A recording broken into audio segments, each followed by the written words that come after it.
गांव के किनारे एक छोटा सा खेत था जहां हरदम मेहनत करता रहता था एक दुर्बल किसान राम सिंह। उनके घर में एक बेटा था जिसका नाम था रमन। रमन को काम करना कभी पसंद नहीं था। वह हमेशा घर में बैठकर आराम करना पसंद करता था। एक सुबह जब राम सिंह अपने खेत में काम कर रहे थे, तभी रमन उठा और धीरे धीरे बाहर आया। वह देखता था कि उसके पिता कितनी मेहनत से काम कर रहे हैं। राम सिंह ने रमन को देखकर कहा, बेटा, आज तुम भी मेरे साथ आकर काम करो। खेतों में बहुत काम है और मेरी मदद की जरूरत है। लेकिन रमन ने कहा, पापा, मुझे थोड़ा और आराम करना है, मैं बाद में आ जाऊंगा। राम सिंह निराश होकर काम करते रहे। दिन भर काम करते करते राम सिंह थक गए। जब वह शाम को घर लौटे तो रमन को घर पर ही सोते हुए पाया। राम सिंह ने उसे जगाया और कहा, बेटा, तुम्हें भी काम करना सीखना होगा। घर में बैठकर आराम करना तुम्हारे लिए अच्छा नहीं है। लेकिन रमन ने कहा, पापा, मुझे काम करना पसंद नहीं है, मैं आराम करना पसंद करता हूं। राम सिंह निराश होकर चुप हो गए। एक दिन जब राम सिंह खेत में काम कर रहे थे, तभी गांव के एक बुजुर्ग आकर उनसे मिले। बुजुर्ग ने कहा, राम सिंह जी, आपके बेटे की आलसी आदतों के बारे में सुना है, क्या आप उसे काम करने के लिए प्रेरित नहीं कर सकते? राम सिंह ने कहा, जी हाँ, मैं कई बार उसे काम करने के लिए कहता हूं, लेकिन वह हमेशा बहाने बना देता है। बुजुर्ग ने कहा, राम सिंह जी, आप उसे समझाएं कि काम करना कितना महत्वपूर्ण है। उसे यह समझाएं कि आलस्य से कैसे नुकसान होता है। राम सिंह ने कहा, ठीक है, मैं उसे समझाने की कोशिश करूंगा। वह बुजुर्ग से विदा लेकर घर लौट गए। रमन की आलसी आदतें अब उसके पिता राम सिंह को गहरी चिंता देने लगी थीं। वह अक्सर अपने दोस्तों के साथ समय बिताता था और खेलने में व्यस्त रहता था, जबकि उसके पिता खेतों में मेहनत करने में लगे रहते थे। राम सिंह बार बार रमन से खेतों में मदद करने के लिए कहते, लेकिन रमन हमेशा कोई न कोई बहाना बना देता था। एक दिन राम सिंह रमन से कहा, बेटा, खेतों में काम करने में मदद कर। देख, फसलें बहुत अच्छी हो रही हैं और हमारे पास बेचने के लिए काफी होगा। लेकिन रमन ने उत्तर दिया, पिताजी, मैं थक गया हूं, आप खुद ही काम कर लीजिए। राम सिंह ने कहा, रमन, तुम्हारी मदद की जरूरत है। अगर हम फसल बर्बाद होने से नहीं बचा पाए तो हमारा परिवार मुश्किल में पड़ जाएगा। लेकिन रमन ने उनकी बात सुनने से इनकार कर दिया और वह फिर से अपने दोस्तों के साथ खेलने चला गया। राम सिंह बहुत निराश हुए। वह जानते थे कि रमन की आलसी आदतें उनके परिवार के भविष्य को प्रभावित कर सकती हैं। वह रमन को समझाने की कोशिश करते रहे, लेकिन रमन हमेशा उनकी बातों को नजरअंदाज कर देता था। एक दिन गांव में अचानक सूखा पड़ गया।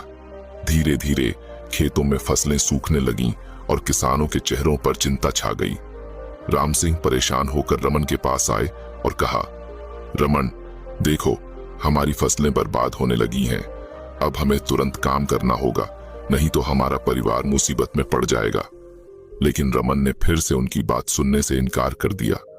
वह बस अपने दोस्तों के साथ खेलने में व्यस्त था और उसे अपने पिता की चिंता का कोई फर्क नहीं पड़ रहा था। एक दिन जब राम सिंह बहुत बीमार पड़ गए तो ना चाहते हुए भी रमन को खेतों में काम करना पड़ा। वह घबरा गया क्योंकि उसने कभी इतना काम नहीं किया था। लेकिन फिर उसे अपने पिता की सलाह याद आई, बेटा, मेहनत करने से ही सफलता मिलती है। इस बात को याद करके रमन ने खेतों में जाकर काम करना शुरू कर दिया। शुरू में उसे बहुत कठिनाई हो रही थी। उसके हाथ दर्द करने लगे और वह थक गया, लेकिन वह हार नहीं मानना चाहता था। उसने खुद को प्रेरित किया और काम करना जारी रखा। धीरे धीरे उसकी मेहनत का परिणाम दिखने लगा। उसने देखा कि फसलें अच्छी हो रही हैं और खेत साफ हो रहे हैं। एक दिन जब रमन खेत में काम कर रहा था तो उसके पिता राम सिंह बाहर आए।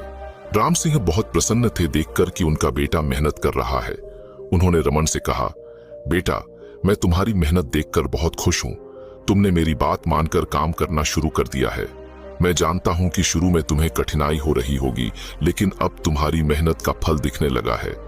रमन ने अपने पिता की बात सुनकर खुद को बहुत अच्छा महसूस किया। वह अब समझ गया था कि मेहनत करने से ही सफलता मिलती है।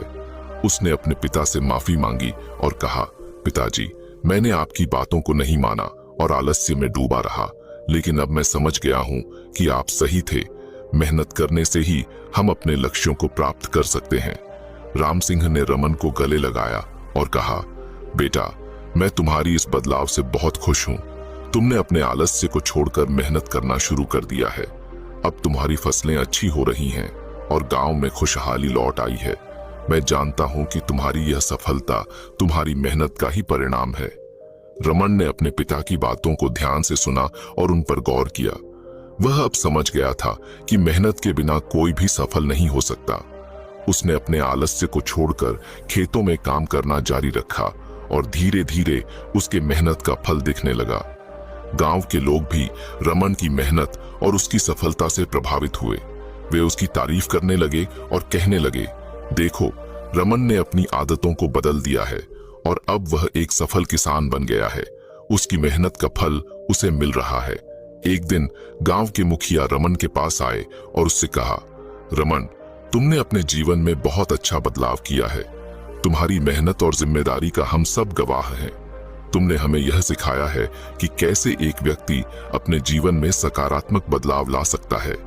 रमन ने मुखिया के शब्दों पर गौर किया और उनका आभार व्यक्त किया। वह अब समझ गया था कि आलस्य से कितना नुकसान हो सकता है और मेहनत का कितना महत्व है। उसने अपने पिता की बातों को हमेशा याद रखने का संकल्प लिया ताकि वह अपने जीवन में और प्रगति कर सके। इस प्रकार रमन की कहानी एक सफल यात्रा बन गई, जिसमें वह अपने आलस्य को छोड़कर मेहनत करने लगा। यह कहानी हमें यह सिखाती है कि कैसे एक व्यक्ति अपने जीवन में सकारात्मक बदलाव ला सकता है और अपने लक्ष्यों को प्राप्त कर सकता है।